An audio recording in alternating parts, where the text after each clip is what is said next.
Welcome to This Explainer. Today, we're going to be breaking down the truly chilling investigation into the tragic murder of Mitchell Deng. And we're going to do this by relying exclusively on the official court testimonies and the actual investigation records. We want to objectively trace the exact timeline, the forensic evidence, and honestly, the terrifying behavioral patterns of a predator, just to understand exactly how this entire case unfolded. So I want to start right at the moment police confronted 24-year-old Jacobus Arnold at a DeKalb County facility. He was already in tears. Before they could even fully get the cuffs on him, he just blurts out, "I really did. I need to go in. I needed this because I am a horrible person." He actually told them he needed to go down for a long time. It's just a stunning, immediate admission of guilt, right? And it completely set the stage for the deeply horrific confession that investigators were about to unpack. Okay, let's step back to the very beginning. Section 1. A night out gone wrong. To really grasp this, we have to look at the agonizing window of time when this all happened. It begins on August 26th. Mitchell Deng, a 25-year-old content creator, told her family she was heading out to a place called Alley Cat, Atlanta for a concert. Just a normal night out. But then, from the 27th to the 29th, she doesn't come home. Obviously, her panicked family contacts the Atlanta Police Department. That desperate search finally culminated in the early morning hours of August 30th, when police were dispatched to an underground parking garage on Martin Luther King Jr. Drive. Which brings us to Section 2, a horrific discovery. The reality of discovering a crime scene is almost never like what you see in the movies. It's grim and it's visceral. A parking attendant was just arriving for his normal 7 a.m. shift, and he immediately noticed a severe odor over near the elevator. He followed the scent, looked under a stairwell, and made this absolutely horrific discovery. As he described it, he found what looked like a female tucked away up on the stairwell. The scene made it immediately and tragically clear that Mitchell had been deceased for several days, hidden away, completely naked beneath those stairs. Moving on to Section 3, the Good Samaritan Masquerade. So how did she end up there? Well, during the preliminary hearing, homicide detective Jerry and Shepard described a methodical and honestly chilling sequence of events that was entirely captured on security footage. The suspect spotted Mitchell stumbling in the street. Now, to a predator, that is a glaring sign of vulnerability. When he first approached her, she actually screamed at him to get away, but he wouldn't take no for an answer. He persisted. He played the part of a good citizen, falsely offering to help her find her car.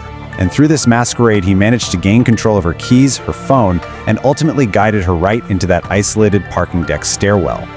Investigators had to move fast, and they built their case rapidly using that exact surveillance video. It wasn't just useful for watching the crime unfold, it was the absolute key to figuring out who did this.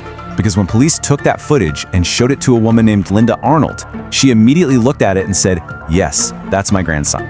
She recognized his walk, the shape of his body, the way he wore his hair. Imagine that for a second.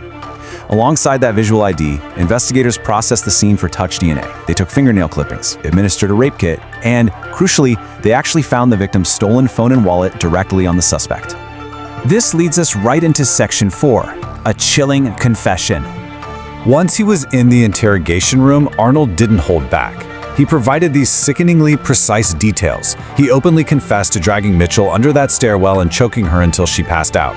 When she woke up, he fatally choked her. He then confessed to a post-mortem sexual assault that lasted at least 20 minutes. He also admitted to stripping her clothes off and stuffing them into his bag so he could throw them away later. And his reasoning for this? He explicitly told the detectives he did it to hide his DNA because he studies how police investigate cases on television. He literally thought he was outsmarting forensic science. Now, his calculated attempt to clean up the scene actually brings us to a really vital concept in criminal investigations, and that is guilty knowledge. See, the police had been smart. They deliberately kept certain highly specific details completely out of the media. Nobody in the general public knew that Mitchell's face had been covered with a newspaper. Nobody knew that the killer realized he dropped his sunglasses under her body and actually returned to the scene, on camera, to go get them. Because Arnold voluntarily offered up these exact unreleased facts during his confession, it definitively, undeniably proved he was the perpetrator. Let's look closer at the suspect in Section 5, a history of violence. This wasn't just some random, isolated incident. If we look at his criminal record, we see a truly terrifying escalation. Fulton County jail records show he was arrested back in November of 2016 for criminal damage to property and theft. Fast forward just a few months to February 2017, and the violence escalates to robbery by force and battery causing substantial physical harm. And then, jumping to 2023, the leap from battery all the way to murder, kidnapping, and aggravated sexual battery, it paints a very clear picture of a predator who is becoming increasingly violent and lethal over that 6-year span. And tragically, Mitchell Dung was not his only recent victim. During his confession, Arnold admitted to a deeply ingrained MO, a modus operandi. He confessed to attacking 2 other women in neighboring DeKalb County, and his method was identical every single time. He'd target vulnerable females who were alone in the middle of the night, he'd ask for help just to close the physical distance between them, and then he'd drag them into wooded areas. He detailed choking these women until their breathing became shallow. He even demonstrated the sound of a death rattle for the detectives. Luckily, thankfully, in one of those prior cases, the young woman miraculously managed to fight back, spraying him in the face with mace and making a successful escape. Which brings us to our final section, Section 6, the final verdict.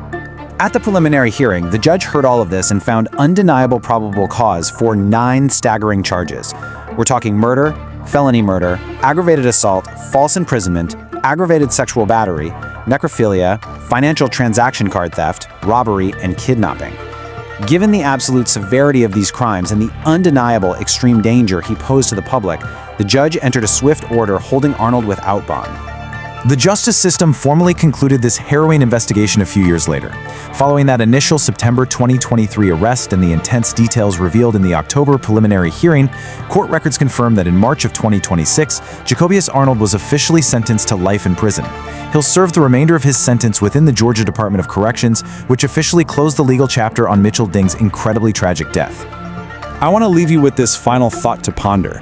You know, this case really forces us to confront the chilling reality of predatory behavior. Specifically, how individuals with the darkest intentions can so easily mask themselves behind a veil of kindness or just a simple offer for help. We really hope this explainer has provided you with an objective, sobering understanding of the facts, the evidence, and the profound tragedy of Mitchell Ding's story. Thank you so much for joining us.